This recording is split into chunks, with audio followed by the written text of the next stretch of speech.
Behind the Scene with David Bedian, May 1st, 2020. Today is a very interesting and newsworthy day for the Palestinian Arab entity. Why? Because today begins the new position for Philippe Lazzarini, the new head of UNRWA, United Nations Relief and Works Agency. He is going to be commanding the control, directing policies for 59 Arab refugee camps, which are located in Israel, in Jordan, in Syria, and in Lebanon. 5.5 million descendants of about 500,000 Arabs who left their homes in the wake of the 1948 War of Independence. Now, they've been in these camps ever since. We're talking more than 70 years. And they're in these camps under what they call the premise and promise of the right of return. Now, these are camps that although they're run by the United Nations and are actually funded through 67 donor nations. Some of the most prominent nations are Germany, the UK, Sweden, Qatar, and Norway. Germany, I mentioned Germany, the UK. These are amongst the nations. We have a donors chart on our website, the IsraelBehindTheNews.com. We've been covering UNRWA for 32 years. Now, what's important is that UNRWA, instead of being a positive force, has been a force that has encouraged the most violent aspects of the UNRWA curriculum. Now, I'm holding with me here, we have all 365 school books used by UNRWA.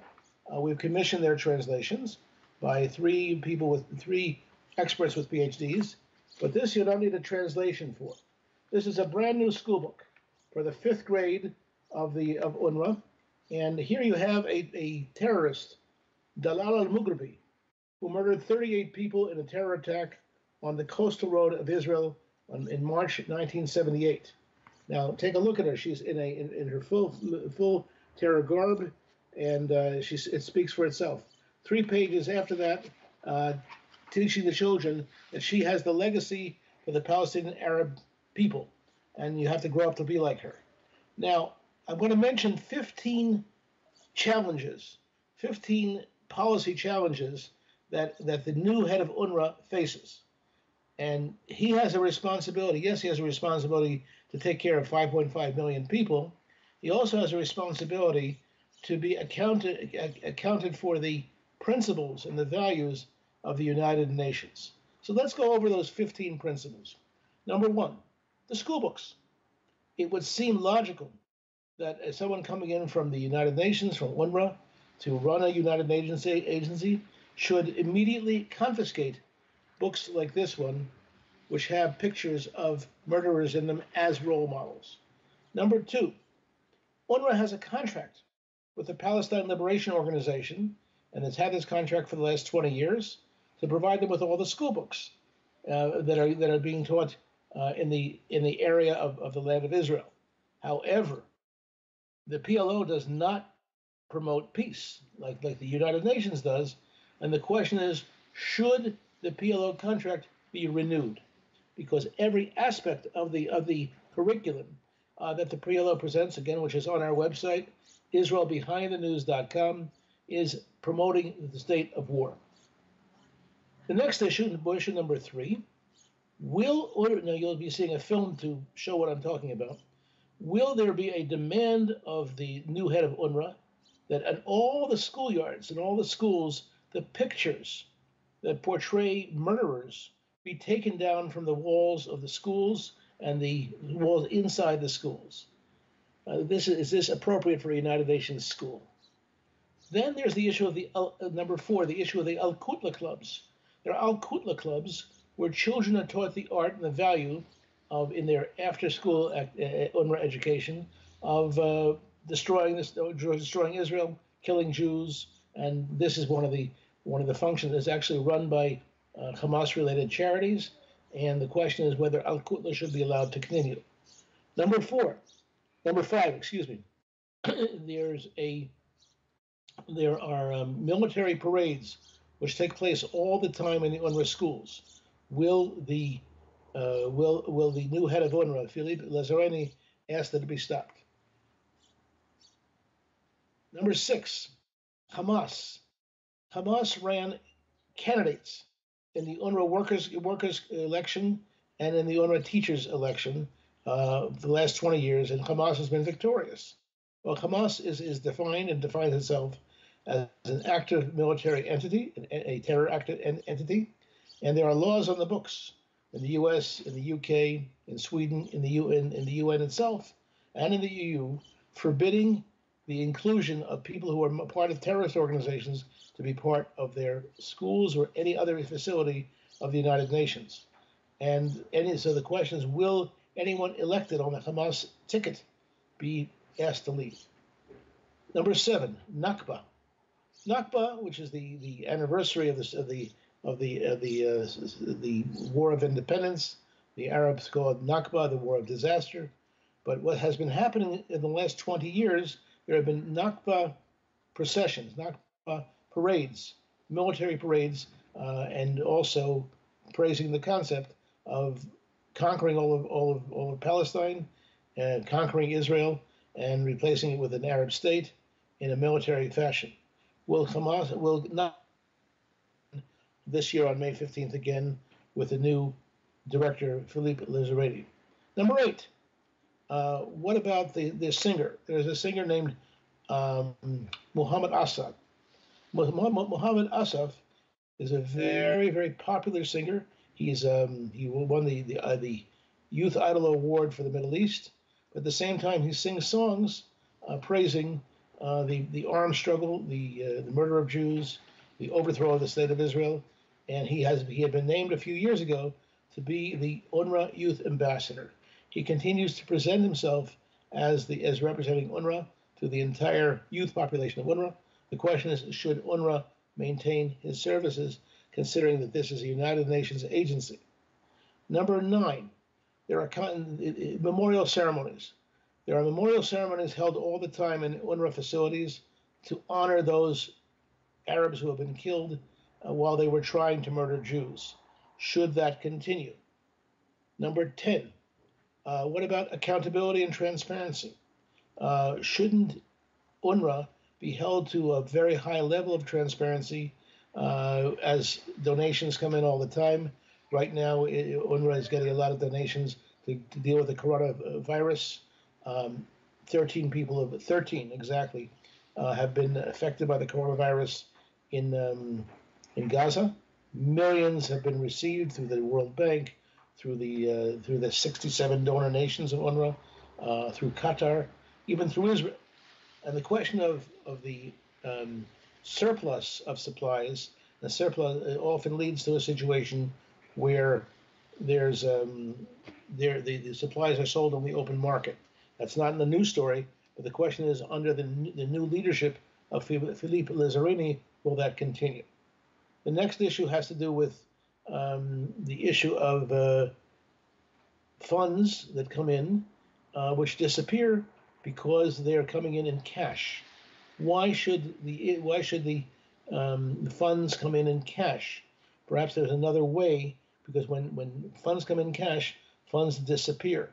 And as is widely publicized, the issue of organized crime, terror in the UNRWA facilities is widely known, and not only in terms of terrorism, but also in terms of issues such as prostitution, selling of used cars, selling of drugs. All these things become very tempting to people who do not have a regular income. If there was oversight of the cash coming in, it would be a different situation. The next issue has to do with the recognition of Israel. The recognition of Israel, which, if it's one thing if the PLO, the Palestine Liberation Organization, doesn't recognize Israel, which it doesn't, even though people think they do. They recognize it certainly as a war partner, someone at war with. But what about the fact that the children in all the schools see maps which do not, where Israel has been wiped off, in all the new school books? And again, we have been through all 365 school books that are presented by the Palestinian Authority to UNRWA, and we've reviewed 109 teachers' manuals. not only does Israel not appear, but where Israel was, according to them, it's now Palestine, and all of the Israeli cities have become Arab cities. So it would seem logical that a new appointee from the United Nations would make sure that a member state such as Israel would be recognized. The next issue, number 14, is the issue of fake news. Or there is all kinds of issues of fake news that occur. The most recent example was the rumor carried out through official networks of the Palestinian Authority that Israel is actually promoting, distributing, and spreading the coronavirus disease. UNRWA has to make sure that it stops doing that. Many times on UNRWA publications, you see this fake news coming through. And last but not least, there has to be a stoppage of any military training in the schools. What we focused on and filmed over the years is military training happening in the schools. This has to stop right away because there's a new, as I mentioned before, there's a new appointee of the United Nations who's been appointed to clean up and to make sure that United Nations values are adhered to. And the entrance to every UNRWA school, there's a sign, peace starts here. We filmed that sign, it's very clear. That's what's supposed to be. Having children going through military exercises, not only parades, but military exercises either with toy guns or with real guns in UNRWA facilities is totally inappropriate. So these are some of the issues that face Mr. Philippe Lazzarini, and the only people who are going to keep his feet to the fire are the donor nations. You can see the full list of donor nations on our website, IsraelBehindTheNews.com, but especially if you happen to be Swedish, Finnish, Norwegian, Danish, British, German, Dutch, Belgian, French, Italian, Spanish, or Australian, or Canadian, then you have a special role to play to keep the feet of Mr. Lazzarini to the fire and to make sure that he reforms UNRWA in such a way that this will reflect United Nations values. Let me say something personally and autobiographically. When I was 10 years old, my parents took me to the United Nations in New York, and we saw perhaps one of the last appearances of Eleanor Roosevelt appear there and speak about every humanitarian principle that that the United Nations stands for. So when I sit before you today on this TV cast and speak about United Nations values, I think of Eleanor Roosevelt, and my grandmother would say, "You can't make a first impression twice." That was my first impression of the United Nations. That is still my impression of the United Nations of what it could be. And the fact that UNRWA has been running these facilities, promoting values which do not meet the United Nations, how shall I say, value stream, then I think we have a challenge in front of us. So, Mr. Philippe Lazzarini, welcome to your new position. And my hope is that people watching this program will learn more about UNRWA, the indiscretions of UNRWA, and to make sure that UNRWA does everything possible to give a good humanitarian stroke to its policies, and most important, that UNRWA help the people who live in the refugee camps get on with their lives, leave the refugee camps, and live prosperous lives for the future and not dwell in the violence of the past. This is David Bedian reporting, May 1st, 2020, on a hilltop community overlooking Jerusalem. Thank you.